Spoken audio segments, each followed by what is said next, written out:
Olá, amigos. Estamos iniciando mais uma edição do Santa Maria Frente a Frente. Estamos gravando numa sexta-feira chuvosa e talvez até o som da chuva seja captado pelos nossos microfones de alguma forma. Mas, independentemente disso, nós vamos hoje tratar de uma questão absolutamente relevante e que, felizmente, a gente tem condições de trazer esse tema ao debate aqui no programa, que nas últimas edições tem trabalhado outras questões de natureza mais grave do ponto de vista do interesse coletivo, se nós formos analisar as coisas por um ângulo imediatista, né? Porque o tema que nós vamos trazer hoje é um tema que diz respeito, sim, à vida de todos nós, de toda a sociedade, e é um tema tão relevante que, se for tratado com seriedade no país, ele pode provocar as transformações que todos almejamos. Considera-se cultura como um conjunto de manifestações artísticas, sociais, linguísticas e comportamentais de um povo. Cultura é o modo pelo qual os indivíduos respondem suas necessidades e desejos simbólicos. O contato com as mais diversas formas artísticas amplia nossa visão de mundo, nos ajuda a compreender e expressar melhor nossos sentimentos e nossas emoções. A diversidade cultural deve ser aprendida desde a infância, pois é uma maneira de contribuir para a cultura da paz e do respeito, o que é fundamental para a vida em sociedade. Para falarmos sobre a importância do acesso para a população e sobre os eventos culturais realizados em Santa Maria, no mês de julho, o programa Santa Maria Frente a Frente de hoje tem a imensa satisfação de receber para conversar conosco Rose Carneiro, secretária de Município da Cultura, Marília Chartuni, diretora do MASM, do Museu de Arte de Santa Maria, e Paulo Chagas, que é jornalista e artista visual. Sejam bem-vindos. A Marília e a Rose já participaram do programa e sabem que ele se caracteriza fundamentalmente pela informalidade, né? Então não há nenhum tipo de, digamos assim, de amarra do ponto de vista estrutural ou formal. É uma conversa, um bate-papo, e se pode interferir na conversa que, mesmo aparentemente não esteja longe de nós, a gente pode dar um pitaco, não há problema nenhum. Mas a gente tem a preocupação de fazer o programa hoje com essa temática. Chamou a atenção, inclusive, uma matéria publicada no Diário de Santa Maria recentemente, dando conta que no mês de julho nós teremos 8 exposições em diferentes locais da cidade, né? O que proporciona, pelo menos abre a perspectiva de um maior contato do público com as variadas manifestações artísticas. E eu queria ouvir de vocês, começando pela minha querida amiga Rose, secretária da Cultura, na opinião de vocês, esse tipo de evento, qual o reflexo que tem em relação à vida da comunidade? O que significa isso? O que pode significar? Primeiro é um privilégio estar aqui de novo, né, Cantinho? Coisa boa poder recebê-la. Bem acompanhada, né? Eu diria que a arte, ela nos ajuda a ver a vida de outra forma e também nos tirar um pouquinho do nosso cotidiano, né? Nos faz pessoas mais críticas, mais conscientes, e ter 8 exposições na cidade demonstra o quanto Santa Maria ferve, o quanto Santa Maria tem uma agenda cultural intensa, né? O quanto a cultura é presente na cidade e tudo que ela representa, tudo que vem por trás disso, né? Porque quando as pessoas falam muito em cultura e a gente vê muitas críticas por vezes, há um certo desconhecimento do que significa a cultura, né? E de tudo que ela envolve. Porque quando tem uma exposição, quantas pessoas trabalharam para que aquela exposição aconteça, né? É uma ideia equivocada, né, que cultura, do ponto de vista das manifestações artísticas, é alguma coisa para diletantes, né? Quer dizer, como se as pessoas não dedicassem a vida àquilo ali e como tu disseste, todo um ciclo produtivo que é envolvido numa exposição de arte, na produção de um livro, né? Na apresentação de uma peça de teatro. Então, realmente tem que acabar com essa ideia equivocada de que cultura é coisa para diletantes, né? Eu queria ver agora os artistas ali, que a Marília, evidentemente, tem também o lado da gestora pública como diretora do MASM, né? Mas tanto ela quanto o Paulo são fundamentalmente artistas, né? Eu vivi a vida toda da minha produção, né, de arte. Me formei em artes visuais no Rio de Janeiro, então tenho mais de 40 anos de profissão e sobrevivendo desse ofício, né? Que não é um ofício, não é uma atividade que ela me requer assim uma carga horária, eu posso ser bem mais livre, né, na profissão de artista, mas atualmente estou na gestão do Museu de Arte Santa Maria, né, a convite da Rose, o prefeito, e eu estou me sentindo mais próxima desse meio, né, mais próxima dos artistas, mais próxima do meio cultural. Como a gente fica num ateliê fechada, né? Apesar de que eu também dou aulas, então eu tenho convivência com outros artistas e é uma atividade muito prazerosa, porque além de que o museu é um local em que a gente parece que não, mas as pessoas têm a ideia de que o museu, os funcionários ficam lá esperando a visita de alguém. E não é. O trabalho ali é muito grande, é muito incessante. Estamos agora na organização, junto com a Prefeitura e a Secretaria de Cultura, do Salão Latino-Americano. Encerramos o mês de junho também com a premiação do concurso fotográfico Cidade de Santa Maria, inclusive com a exposição presencial de todas as fotos premiadas. Então, assim, o trabalho é muito grande. No momento, a gente recebeu um grande acervo da Fundação Itaú Cultural, do Banco Itaú, e esse acervo vieram 66 obras de arte de grandes formatos, esculturas, pinturas, gravuras, e todo esse trabalho de acomodação das obras, a gente ontem colocou numa sala especial. Elas vão ser expostas daqui a um tempo, né? Logo que a gente tiver a oportunidade, a gente vai fazer uma exposição com elas. E então, assim, é um trabalho muito prazeroso e muito... Nós temos uma equipe pequena, mas que funciona, trabalha muito. Esse é um dos problemas do ponto de vista da administração pública, né? Os recursos para a cultura normalmente são escassos, e a própria estrutura administrativa faz com que as pessoas precisem se desdobrar. Realmente quem trabalha na área normalmente são pessoas apaixonadas pelo que fazem, né? Mas Paulo, e aí Paulo, tu tens também uma exposição programada? Exatamente, começa nesse sábado, às 18 horas lá no Shopping Monet, na Sala Monet, que faz parte do museu. A minha primeira exposição individual, e eu estou muito feliz, na verdade, porque com essa história da pandemia eu resgatei o trabalho de pintura. Eu pinto desde 98, mas o ato de pintar estava muito...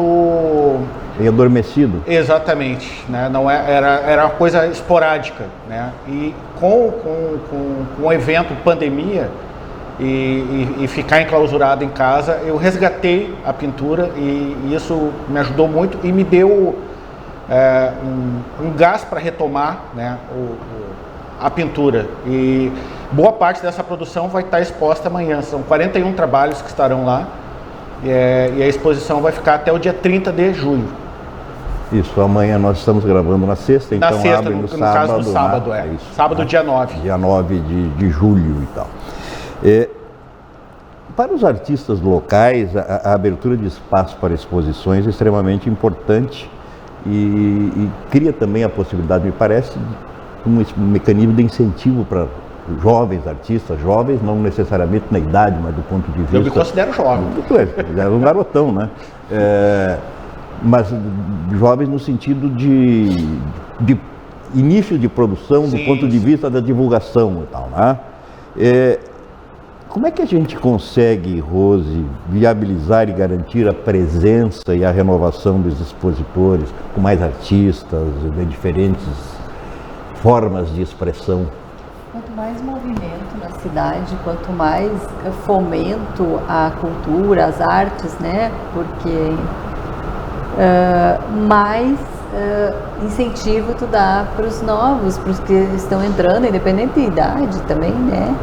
E a gente tem visto em Santa Maria que é um movimento cultural muito forte, tanto nas exposições que a gente está falando aqui, de várias, o movimento de cultura nos parques, nas praças da cidade. Todo final de semana é só dar uma olhadinha, passar pelas redes sociais e ver. Tem a Feira dos Brechós com arte, tem o Bric da Vila Belga, tem as exposições. Uma das coisas que me fez retomar a pintura foi a Feira Viva Masme, porque até então eu tinha um museu com uma coisa muito distante, né? Sim. E no momento em que me foi oferecida a oportunidade para alguns jovens artistas que seja uma coisa meio elitista. Exatamente, né? Exatamente. Então esse muro, essa ideia caiu no momento em que eu participei da primeira Feira Viva Masme. E eu pude conversar com gurizada, vamos dizer assim, né? E trocar ideia com eles, né? E com artistas mais experientes e entender como é que funciona o museu. Isso foi bem importante para mim. Ele, inclusive, foi convidado a participar do edital, que o edital ele é de um ano para o outro para as exposições, e ele foi aprovado, o trabalho dele foi aprovado. Mas esse trabalho que ele apresentou ali, realmente a gente gostou muito, a gente teve um contato muito bom nesse tempo, né? Porque trabalhar com artistas e conviver com eles, essa oportunidade que o museu e a Secretaria de Cultura está dando, para que os artistas participem uma vez por mês de uma mostra em que eles possam comercializar, que nós temos em Santa Maria uma produção muito grande artística, mas não temos um consumo, né, de arte. Assim como todas as atividades culturais, a gente tem a formação de plateia, a gente precisa dessa formação de plateia, tanto para o teatro como para a música, e só se apresentando, inclusive nessa mostra, nós temos ali como voluntários alguns músicos que têm se apresentado, né? Nesse sábado, se não chover, vai ter, né, a mostra no museu lá também, Viva Masme, que é um título que a Secretaria escolheu, né, que é desde o início da pandemia, foram feitas muitas atividades dentro do Masme para retomar essa questão do museu se aproximar da comunidade e dos artistas, os artistas se aproximarem também do museu. E também foi uma solicitação do prefeito e da Rose para que a gente abrisse realmente o museu, principalmente na pandemia, em que foram colocadas à disposição todas as exposições que nós montamos fisicamente, mas claro que não tivemos visitação, mas a gente divulgou através das redes sociais. O mercado foi bem importante, né? Como o Paulo falou, a Marília falou, que é um espaço para o artista e que ele pode comercializar, que ele pode vender as suas obras. Criar a cultura, como a Marília falou, né? De consumir obras de arte, né? E tem uma visitação intensa, né, Marília? A partir do momento que as pessoas começam a se familiarizar, a tomar gosto por aquilo, vai ser um processo mais fácil de o artista produzir e vender o seu produto, porque afinal de contas ele não é por diletantismo, volto a dizer, que ele produz apenas, né? E é bom para que a gente conheça a qualidade do que a gente tem na cidade, né? E a gente tem o próprio trabalho do Paulo, que é maravilhoso. Tem tanta gente talentosa na cidade, nas artes plásticas, né? E essa coisa assim da integração, né? A Marília participou de um processo do qual eu participei como escritor também, a Associação dos Artistas Plásticos de Santa Maria, num determinado momento, livros nossos tiveram quadros produzidos a partir de textos nossos. Então, né? Lembra disso, né, Marília? Vice-versa, também fizemos obras e os escritores escreveram sobre elas. Inclusive eu tenho um trabalho muito interessante.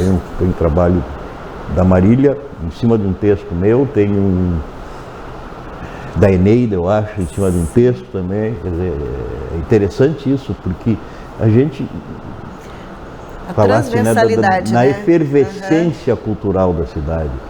Qualquer segmento que a gente pegar cultural, a gente vai encontrar gente de boa qualidade produzindo, pessoas que vivem da sua arte, né? Pegar nas artes cênicas, por exemplo, né? Tem os grupos resistentes e que conseguem se manter. Fazer a coisa ser sustentável. Ser sustentável, né? Quer dizer, então, exatamente, quanto mais essa roda andar, quanto mais ela girar, quanto mais pessoas se envolverem nesses processos todos, mais a gente vai ter condições de fazer com que as pessoas consumam cultura, né? E eu acho que esse é o papel do gestor público, de criar mecanismos indutores, né? Quer dizer, não vai ficar o poder público distribuindo recursos a mancheias aí para que... Não, funcionar como indutor, né? Criar as condições. Eu vejo bem importante ter esses recursos para que a gente possa fomentar, porque cada real investido em cultura ele retorna, e ele retorna dobrado para o município. No mínimo. No mínimo dobrado. Envolve uma cadeia produtiva, né? Porque quando, por exemplo, o artista faz uma exposição, ele transforma uma tela em branco, né, principalmente em um objeto de consumo e tanto falo consumo lúdico como consumo também, né, econômico. E também ele envolve o moldureiro, envolve a pessoa que produz, a empresa que produz as tintas, todas as pessoas, a loja, o comércio. Então, assim, o retorno, como a Rose falou, é muito sério, é muito certo, né? Então, todos os eventos culturais que a gente recebe uma peça, as pessoas falam assim, vem uma peça de fora, porque eu tenho incentivo para as empresas, para os nossos grupos teatrais também aqui, porque tem vários projetos de leis, né, projetos da LIC. E é importante vir de fora também. Claro que sim, a oportunidade. Um intercâmbio, né? Para que o dinheiro fique aqui, porque as pessoas vão assistir. As pessoas que vêm de fora, elas consomem o hotel, a comida, a alimentação, os técnicos daqui, né, que são trabalhadores no setor cultural. Então, nós temos, assim, né, dentro dessa cadeia cultural, um envolvimento muito grande. Quando se fala em carnaval, por exemplo, quantas pessoas envolvidas, né? Quando se fala em um evento cultural como agora a Tertúlia, né? Vai ter em novembro, né? Então, o envolvimento já começa desde cedo, né? Então, assim, a Secretaria de Cultura, ela tem uma atividade muito extensa, muito grande, todos os eventos cabem na cultura, né, Rose? Todos eles vêm para a cultura e fazer da melhor forma para atingir um público cada vez maior é o objetivo, né? Porque a cidade, chamada Cidade Cultura, precisa dessa cadeia e precisa do público para completar o circuito, né? Que é a produção e consumo, né, de arte. A Marília tem experiência também de ter sido secretária de município da cultura, né? Mas é interessante essa coisa de cidade e cultura. Vocês sabem que esse epíteto foi criado a partir de lei, né? Lá nos anos 60, em função básica e fundamentalmente da questão educacional, da questão da universidade, né? Mas cai tão bem. Quantas vezes vocês já ouviram um questionamento, mas cidade cultura onde? Cidade cultura sim, porque o que a gente produz aqui, a nossa Feira do Livro é um exemplo pronto e acabado da qualidade da produção cultural local, né? Estou trazendo aqui, puxando a brasa um pouco para a minha sardinha, né? Mas há quantos anos? O ano que vem nós teremos 50 anos, a 50ª edição da Feira do Livro. A segunda mais antiga da América Latina, não é pouco, né, Candinho? E certamente no Rio Grande do Sul, com certeza, a segunda maior em espaço aberto também, né? A primeira da América Latina é Porto Alegre, a segunda é Santa Maria, a terceira é Buenos Aires. E assim a gente observou esse ano como foi bom a retomada da feira com as suas características normais e muito bem estruturada, né? As coisas ficaram ótimas do jeito que foram colocadas na praça. Ainda, obviamente, a vendagem não voltou aos níveis anteriores à pandemia. A gente precisa entender uma mudança de comportamento de consumo. Sim, são vários também, fatores né? também, são vários fatores. Mas assim, já deu para perceber que é um espaço fundamental de convivência da cidade, aquelas 2 semanas ali da Feira do Livro na Praça Saldanha Marinho. Assim, vocês falaram, alguém falou em carnaval, foi a Marília, né? Quer dizer, cultura popular também precisa ser valorizada. Aliás, é um dos aspectos interessantes, porque a Constituição diz que o Estado deve garantir, né, o acesso às fontes de cultura e, evidentemente, o Estado aí se entende como os entes federados todos, a União, o Estado, municípios, etc, etc.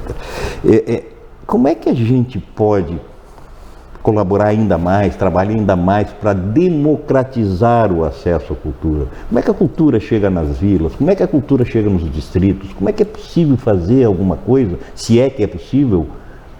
Qual é o caminho para se chegar a acabar com essa ideia da elitização, né? Quer dizer, cultura não é só assistir uma peça de um ator consagrado no Teatro 3 de Maio, não é só a Feira do Livro, não é só uma exposição da Marília ou do Paulo no MASM, né?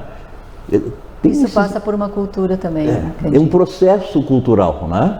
Como é que a gente trabalha isso? Como é que o poder público pode participar de forma mais efetiva? Eu acho que eu e a Marília temos essa experiência. A Marília já foi secretária, eu estou, e Santa Maria é uma das primeiras cidades a ter lei de incentivo à cultura no município. Isso é um ganho imenso.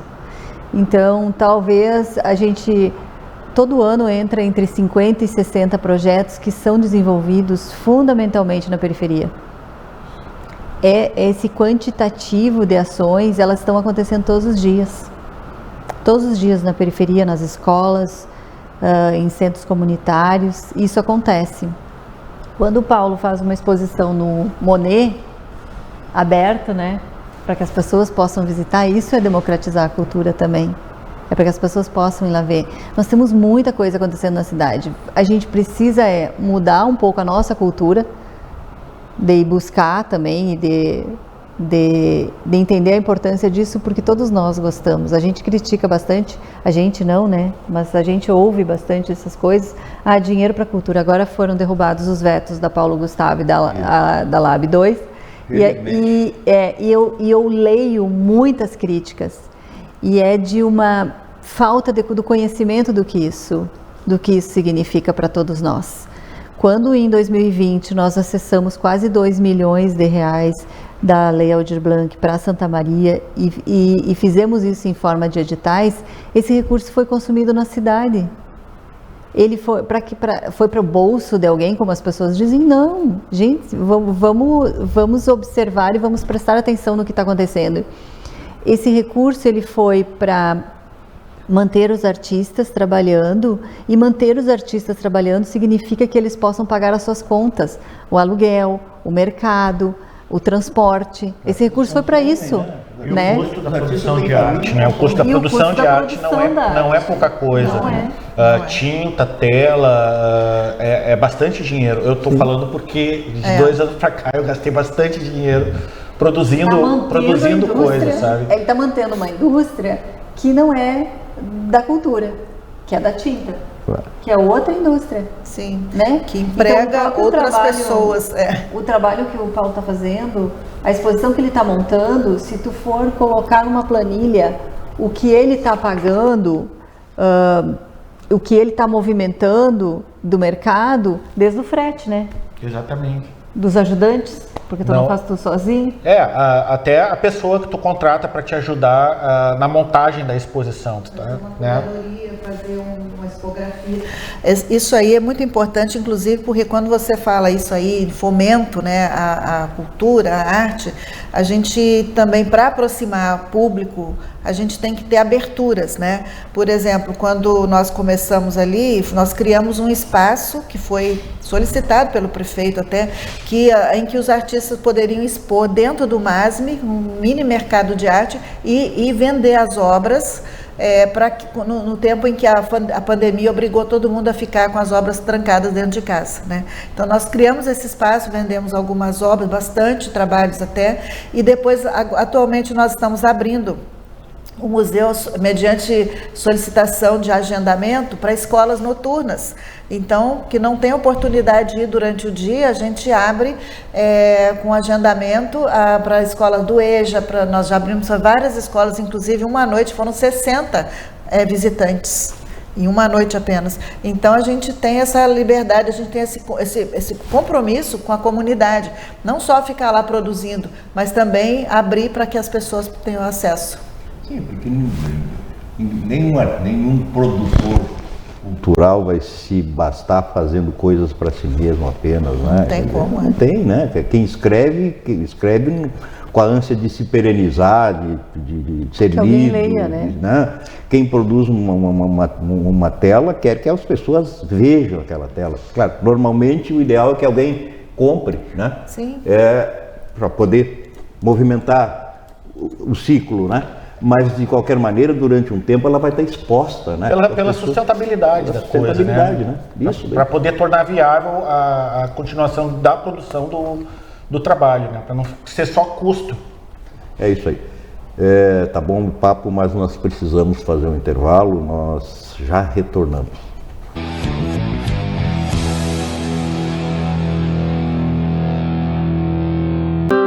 Triste?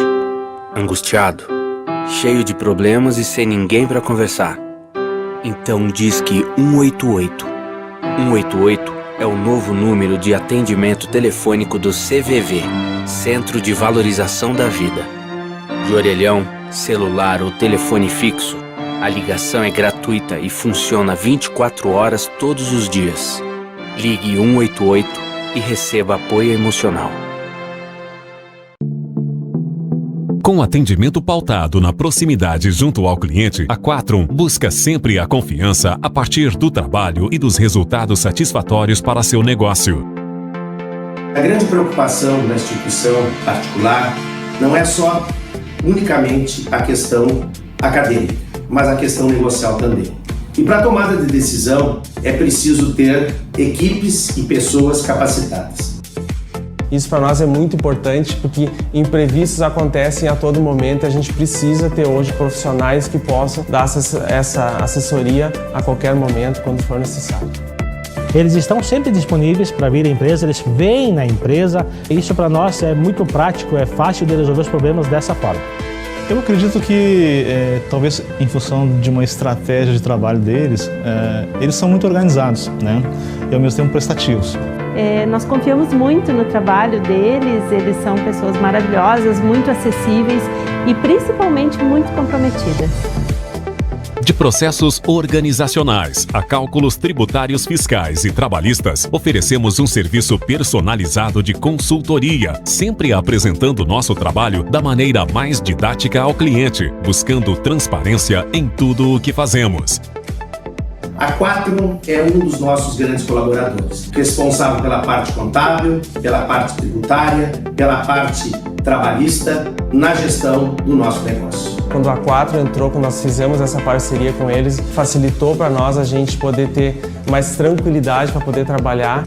A característica mais importante da Quatrum para a gente é a agilidade na prestação do serviço. A rapidez e a eficiência na resposta das nossas demandas. Ter a Quatrum como parceiro, eu diria assim, é despreocupar com a parte contábil. E para ser um grande negócio é preciso que tenha equipes. E o nosso crescimento, ele é fruto desses colaboradores. E a Quatrum é um grande colaborador que foi responsável e está sendo responsável pelo nosso crescimento institucional. Seja para folha de pagamento, contabilidade ou cálculos fiscais, o que você precisar, a Quatrum resolve. Quem escolhe a Unicred tem muitas vantagens e exclusividades. E agora, também tem o Unicred Visa, o cartão de crédito mais aceito no mundo. Qual cartão você vai ter? Infinity, Platinum, Gold, Classic ou Electron? Com o cartão Unicred Visa, você tem a segurança de receber confirmação de compras por SMS e a conveniência de ter sua fatura na palma da mão. tem a exclusividade de um app próprio com acesso a um programa de recompensas único, que proporciona resgate de pontos em produtos e serviços de luxo. E ainda gera mais resultados para a sua cooperativa, ou seja, para você. Escolha o cartão que é aceito no mundo inteiro e é todo seu. Escolha Unicred. Fale com seu gerente de relacionamento e peça já seu cartão Unicred Visa.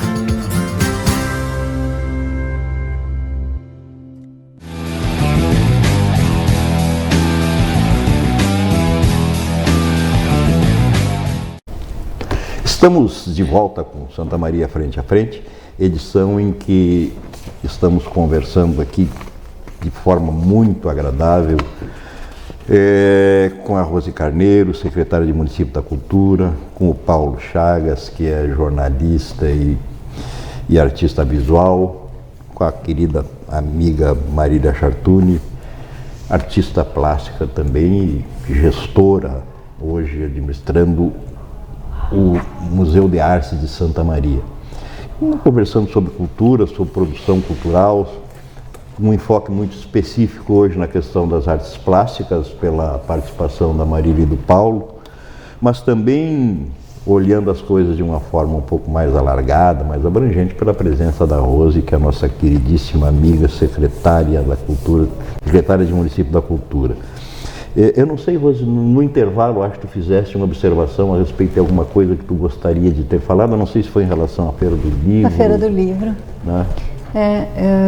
Eu estava dizendo que a Feira do Livro ela é um movimento bem importante da cidade. São 16 dias de feira e que vêm muitos livreiros de fora e que de alguma forma eles ficam aqui, ou em hotel, ou enfim, em pousada.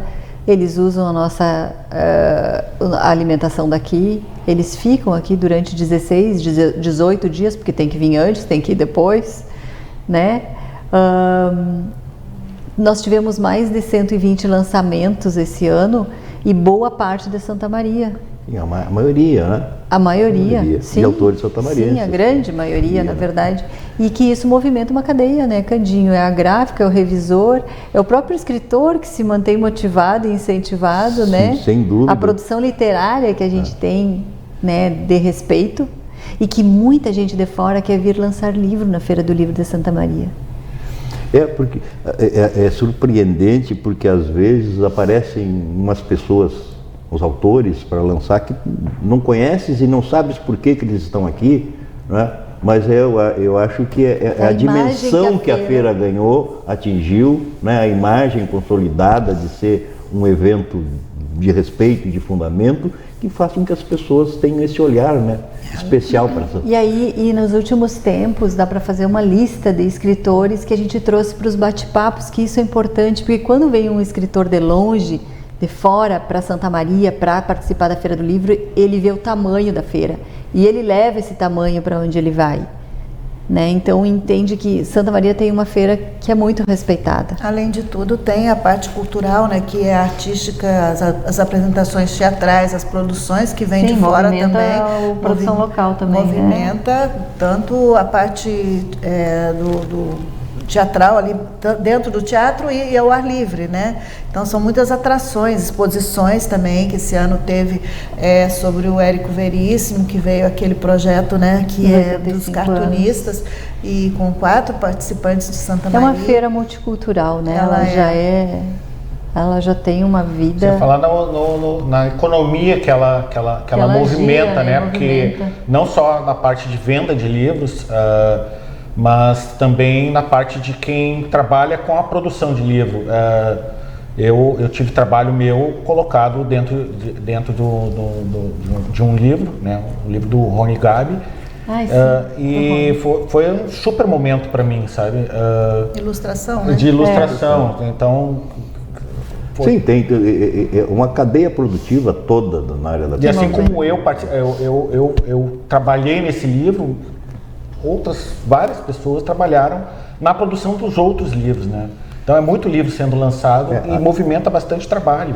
A exposição do Paulo é muito interessante porque ele faz uma crônica sobre a cidade, ele faz um relato de locais assim como uma espécie bem dedicada mais à ilustração, né? Ele tem um trabalho bem ilustrativo e vai ser muito interessante a visitação lá no Monet, Plaza Arte. O horário de visitação é o horário de funcionamento do shopping, né? Inicia nesse sábado e também ela vai até o final do mês. Além disso, nós temos três outras exposições no máximo. Os trabalhos do Paulo acho que estão sendo mostrados. Sendo mostrados, exatamente por isso eu estou falando. Ele conta histórias da cidade, ele mostra os fios de iluminação, o movimento em que eles são colocados, como eles são colocados e as esquinas da cidade. Ele poderia falar melhor sobre o trabalho. A minha última fixação são os guindastes de obra que eu enxergo. Santa Maria está virada num canteiro de obra, de tanto guindaste que tem, né? É impressionante. Então, e nós temos também outra artista que está expondo na Sala Iberê Camargo, a Elga Correia, que está mostrando um trabalho muito interessante, é um trabalho científico sobre sustentabilidade, sobre aproveitamento de materiais. Inclusive ela colecionou assim, ninhos de passarinhos, muitos fósseis também de animais. Então ela tem um trabalho muito interessante, vale a pena visitar, também fica até o final do mês. E também temos o trabalho do Emerson Massoli, que é um trabalho muito interessante também sobre design de superfície. Então a evolução do design, tem um QR Code que as pessoas podem acessar o processo dele. Além disso, nós criamos no MASME uma sala que ainda é um projeto incipiente, que falta muito esse equipamento, mas é uma sala do acervo. Nós estamos agora mostrando nosso acervo permanente. Porque não só o museu não pode viver só de exposições temporárias, ele tem que mostrar o acervo. As pessoas que vão lá, elas querem ver o que a gente tem dentro do museu, o que foi doado, o que foi adquirido. Muitas vezes são trabalhos premiadíssimos de artistas. Tem um acervo relevante. Relevante demais. Agora nós ultrapassando mil obras no acervo e a gente está buscando uma forma de melhorar a acomodação e a guarda, né, salvaguardar esses objetos, essas artes com bastante segurança, né? Então a gente tem projetos para conseguir... 1000 obras é muita coisa. É muita coisa. Temos entre esculturas, gravuras, temos acervos muito importantes. Recebemos o IE do Titsi o ano passado, num acervo da família, espólio da família. Recebemos há alguns anos atrás aquele acervo da Eco 92, né, que é muito importante, do Banco Bozano. Agora recebemos do Itaú. Também, né? Érico Santos, um grande artista, inclusive, ele vai vir a Santa Maria agora participar do Salão Latino-Americano. Então, assim, nós desenvolvemos muita gente assim boa.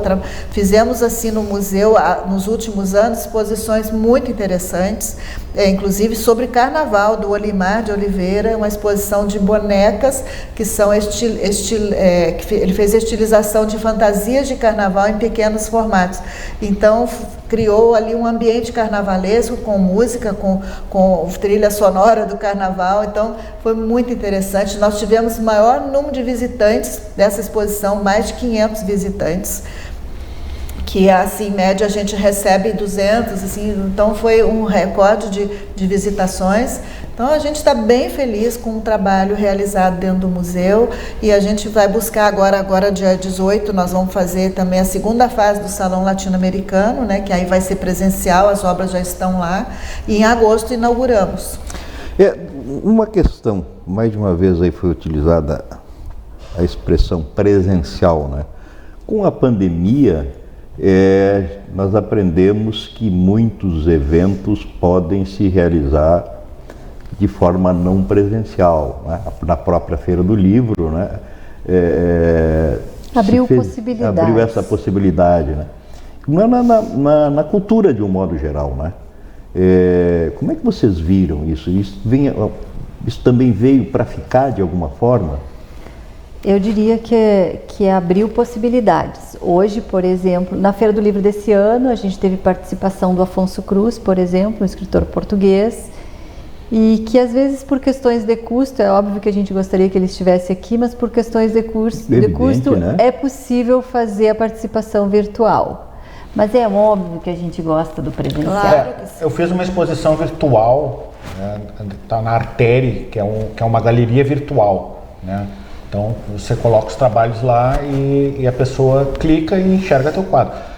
Ok, enxerga numa tela de computador o teu quadro. Nada substitui, na minha opinião, a impressão. O olho na tela mesmo. Na tela, não sabe? na tela do computador. O impacto da cor é outro. É verdade. Inclusive a gente aprendeu muito nessa pandemia, que, claro, como a Rose falou, que é possível, né, a gente mostrar.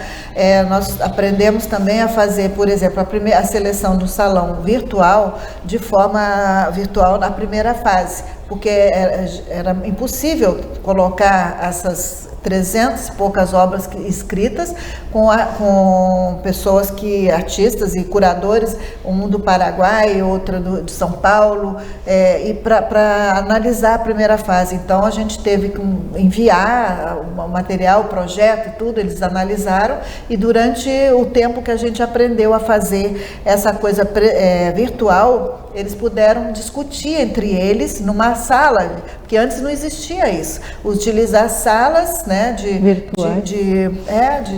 debate através de vários aplicativos e a gente conseguir fazer isso aí. A gente aprendeu muito, inclusive a gente aumentou a nossa rede de acessos ao museu através das redes sociais, porque nós hoje utilizamos em larga escala as nossas redes sociais. A gente abriu possibilidades, né? Mas eu diria que não substitui. Não, né? Ela abriu possibilidades, são alternativas. Quer dizer, digamos, funcionar de forma complementar em determinadas circunstâncias, né? Nos ajuda em muitas situações. Por exemplo, na nossa área, né? E inclusive a Rose sabe disso, eu participei já umas 450 vezes das comissões julgadoras do Felipe de Oliveira. Sim.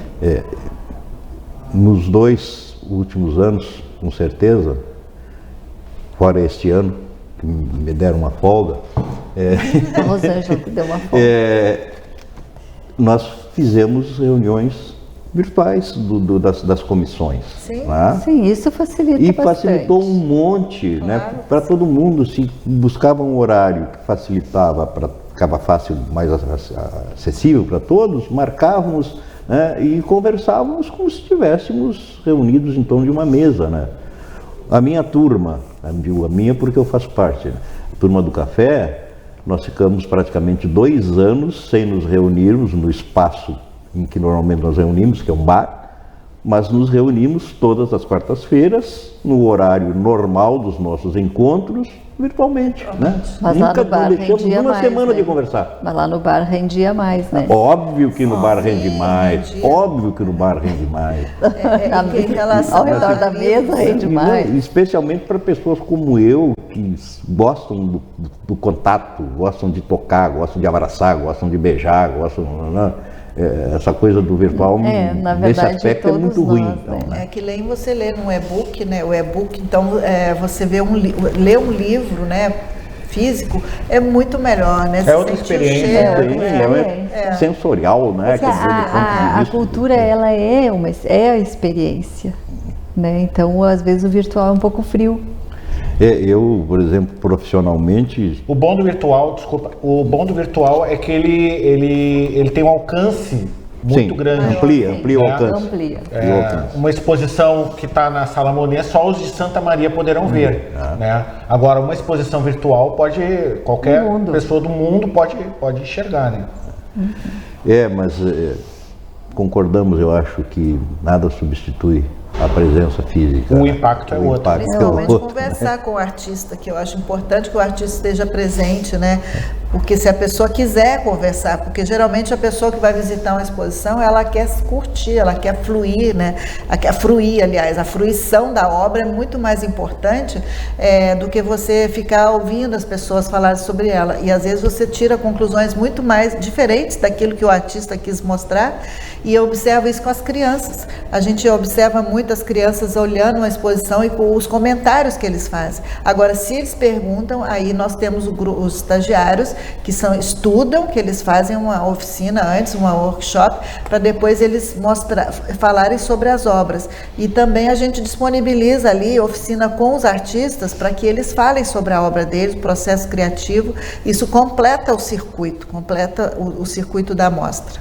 Uma outra questão que foi proposta pela produção do programa diz respeito...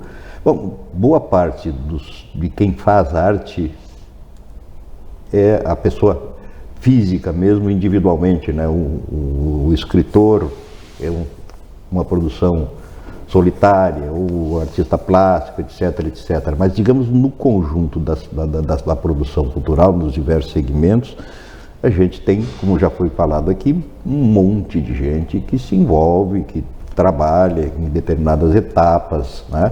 Até que a gente ter uma obra pronta, posta à disposição do distinto público, né? A questão levantada é a seguinte: um relatório do IBGE de 2019 mostra que entre 2014 e 2018 houve uma queda acentuada no percentual de trabalhadores da área cultural com carteira assinada, né? Caiu de 45% para 34%, o que denotaria um crescimento da informalidade. E aí nós não estamos falando do Paulo, nem da Marília, nem da Rose, nem do Candinho, mas de quem faz parte das etapas, dos ciclos de produção de uma obra de arte. Vocês têm como avaliar isso? Tem uma observação a respeito? É possível se chegar a uma conclusão do porquê isso estaria acontecendo? Se é que continua, eu acredito que sim. A área da cultura, ela faz parte do segmento da economia criativa e é um segmento que tem bastante informalidade, Eu não vi essa pesquisa, mas a gente sabe por experiência própria que tem em Santa Maria, na cidade, muitos dos que tu vai buscar, contratar, enfim, não tem nota fiscal, tem toda essa informalidade. Veio o microempreendedor individual, o MEI, né? Que vem para buscar sanar um pouco dessa questão, né? Porque quando tu vive na informalidade, tu também não tem os teus direitos. Sim, né? Esse é um aspecto relevante, porque isso vai ter reflexo adiante no interesse da coletividade como um todo, né? Sim. Quer dizer, alguém que, por exemplo, aí nós vamos entrar numa outra área, mas é essa observação que fizesse, Rose, na questão previdenciária, por exemplo, né? Atendimento à saúde, alguém que não... Bom, o SUS está aí para atender todo mundo, independentemente de contribuir ou não. Mas na questão da previdência mesmo, né? Como é que o Estado depois vai ter que sustentar alguém, através de uma aposentadoria, de uma pensão, seja do que for, que não contribuiu, né? Não é que isso seja, digamos assim, uma diminuição de quem deixa de fazê-lo, mas é digamos assim, essa colaboração mínima, que no MEI é um valor 50, 60 reais, uma coisa disso, era 40, né? 60. Sei lá, até 60 agora, não sei. Mas de qualquer maneira é um valor que assegura ao microempreendedor individual a garantia da assistência médica e a possibilidade futura a contribuição de receber uma aposentadoria, né? Sabe que nas nossas formações a gente tem levantado bastante isso e procurado incentivar que as pessoas se formalizem para trabalhar, é uma garantia também. E que muitas vezes o próprio contratante ele busca por quem tem nota fiscal, quem tem formalização. Né? Às vezes até o artista para vender o quadro dele, quem comprou que é a nota. Sim, inclusive, principalmente empresas, né, que compram e eles têm que prestar conta do dinheiro, porque quando é particular, geralmente eles não fazem essa solicitação, mas eu acho que assim, olha, todo mundo que tem que se organizar, tem que ter, todo profissional tem que se estabelecer como profissional, porque é uma forma dele estar também contribuindo com o imposto de renda, porque não é justo, a informalidade você acaba não contribuindo, né, então você é uma é um recurso que não entra para contar como produção, né, de produção cultural, por exemplo, produção econômica, que às vezes muitas cidades que vivem dessa produção, por exemplo, Santa Maria é uma cidade que tem muita informalidade, tem muita mesmo, porque aqui não é uma cidade que oferece muitos empregos. Então, principalmente na área cultural, a gente vê que agora na pandemia, muitos artistas começaram a vender equipamentos, porque não tinham como se manter, eles não tinham uma renda, não tem. Então, assim, uma das coisas mais importantes, principalmente artista visual, é a organização profissional, porque ele tem que ter um currículo, ele tem que ter um currículo Lattes, principalmente, que ele pode se candidatar a algum cargo, alguma coisa, e também contribuir, fazer dar nota fiscal, porque ele consegue mais trabalho para ele, e também, assim, ele não vive à margem, né, da sociedade. Ele a profissionalização, precisa profissionalizar. Eu acho que na área cultural se aplica bem essa questão do mês, é importante, né? Mas a gente não pode esquecer também que há muitas empresas, especialmente em determinados segmentos mais ligados à área, digamos assim, publicidade, por exemplo, né? Em que cada vez mais os redatores, os diretores de arte, não sei o que mais, cada vez mais são compelidos, né, a se estabelecerem como microempreendedores individual, né, para fugir à responsabilidade decorrente de uma carteira assinada, né?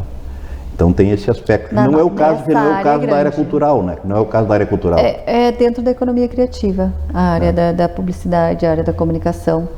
O Estado fez uma pesquisa, se não me engano, em 2019, 4% do PIB do Estado vem da economia criativa. A cultura está aí dentro. E a gente só está falando da parte formal. Só do que se enxerga, né? Sim. E para mim tem a parte de baixo desse iceberg é maior, bem maior. Sem dúvida nenhuma, sem dúvida nenhuma. Da informalidade. Então, se a parte formal é 4%, quanto significa o total? Então é um setor muito grande, é maior que o setor calçadista do Estado. E as pessoas não se dão conta disso, né? Não, porque quando tu fala em arte, principalmente, as pessoas olham muito para o artista, o nacional, aquele, o que aparece na TV, o que aparece, né, na mídia. O artista celebridade. O artista celebridade. Só que mesmo por trás do artista celebridade, tem muita gente para colocar ele no palco, né? Para qualquer coisa que ele faça, inclusive um pequeno vídeo. O artista celebridade, ele é movido por uma equipe, né? Sim. Não é sozinho. Olha, sei lá, pegar o exemplo de uma banda de abrangência nacional. Quer dizer, quantas pessoas se envolvem para um show que venha a ser feito em Santa Maria? Uma apresentação de uma peça de teatro que venha do centro do país para se apresentar no 13 de maio. Quanta gente se envolve nisso, né? E pessoas que não serão, tu vai dizer que pessoas que não são da área cultural, como o cara que faz o transporte da van, o taxista, o cara do Uber, o freteiro, enfim, o cara que vai, a empresa que vai fornecer a maquiagem, mas que estão recebendo pela cultura. Pela cultura, em função da cultura, né? É o recurso da cultura que está pagando. É um dos setores que retornou agora, o setor de eventos, e ele envolve tanta gente. É impressionante como tinha gente com problemas financeiros quando esse setor foi prejudicado. Não, é isso aí, Marília. Na realidade, quando o calo aperta, que a gente sente a dor no pé, né? Quer dizer, e a gente começa a observar no setor de eventos aqui em Santa Maria a significação que tinha e o que aconteceu em 2 anos de retração, né? O resultado disso é visível, é perceptível, né? Todo mundo conhece alguém que atua nesse, né, nesse segmento, né? Uma grande cadeia. Mas meus amiguinhos queridos, nós ainda temos 4 minutos para vocês conversarem. Eu estava olhando aqui, vendo o tempo, recebi uma sinalização. Nós temos 4 minutos, então vamos fazer o quê? Primeiro vamos retomar a questão da exposição do Paulo, vamos fazer o serviço de novo, Paulo. Deixa um recado aí, Paulo. Reforçando o convite, a partir do sábado, a minha exposição estará à disposição das pessoas até o dia 30 de julho, lá na Sala Monet, no Shopping Monet, no horário comercial, né, Maria? Horário da abertura do shopping. Uhum. São 41 trabalhos produzidos em 20 anos de Santa Maria. Muito satisfeito com essa primeira exposição que eu consigo colocar num espaço oficial de arte, que é a Sala Monet, faz parte do MASM, né? E convido também para as outras exposições que o museu está apresentando. São mais 8 exposições, né? Não, tem uma na Unifra, mas aí não é do museu, da UFN, é sobre o tema religioso relacionado às festas juninas, Santaria Junina. E esse aí é feito a exposição é muito interessante, tem várias linguagens, é da Associação dos Artistas Plásticos e convidados. Então, é muito, muito boa a exposição, vale a pena também lá na UFN, na Sala Angelita Stefani. Além disso, nós temos exposições de museus, nós temos lá no Shopping Praça Nova a exposição do Museu Palotti, tem exposição de joias também, do curso de design da UFN. E, então, assim, a cidade está cheia de atrações nesse setor cultural, então eu acho que vale a pena as pessoas saírem de casa, colocarem assim, a família dentro do carro e vão visitar as exposições. Como o cidadão for no mercado lá no Monet, vai 40 minutos antes, né?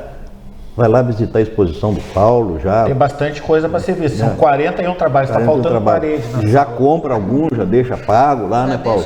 Aí vai pegar depois.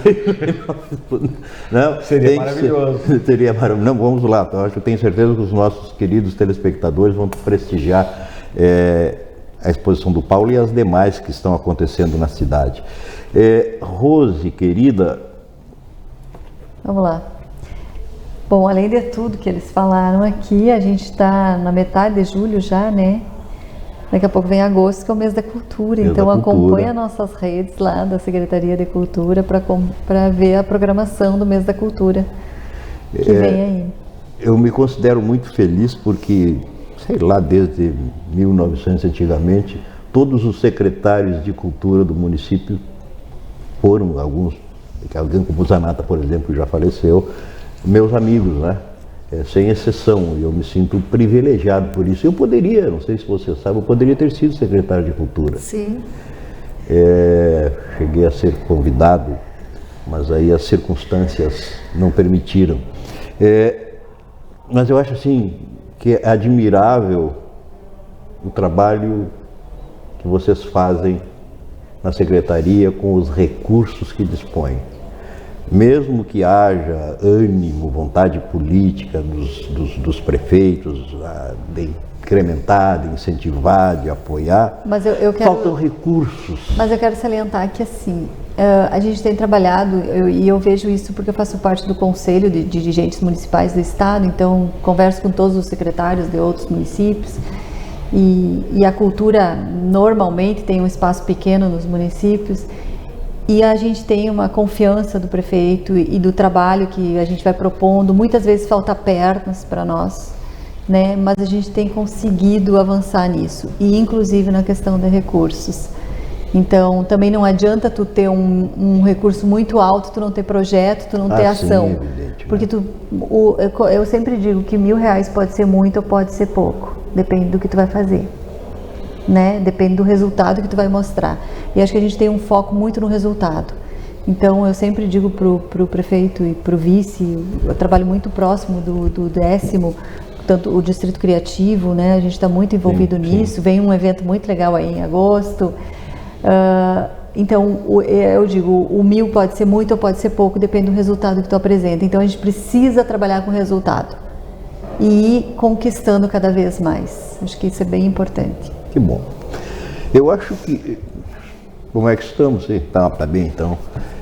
Já podemos encerrar ou devemos encerrar o programa. Queria agradecer mais uma vez a participação de vocês, Marília, Paulo, agradecendo Rose, a oportunidade. Né? A gente está à disposição para conversar outras vezes. Quando vocês sentirem necessidade, falem conosco, falem com a produção, com a Thaís, que a gente organiza mais um bate-papo sobre esses temas que são tão relevantes e que são tão descurados, às vezes, da parte da mídia, né? E a gente, como tem um compromisso de ser uma TV comunitária, está muito mais preocupada em tratar dessas questões que, de repente, outros veículos, não por questões editoriais ou por interesses econômicos, acabam não trabalhando muito bem, né? Ou deixam passar mais ou menos ao largo e tal.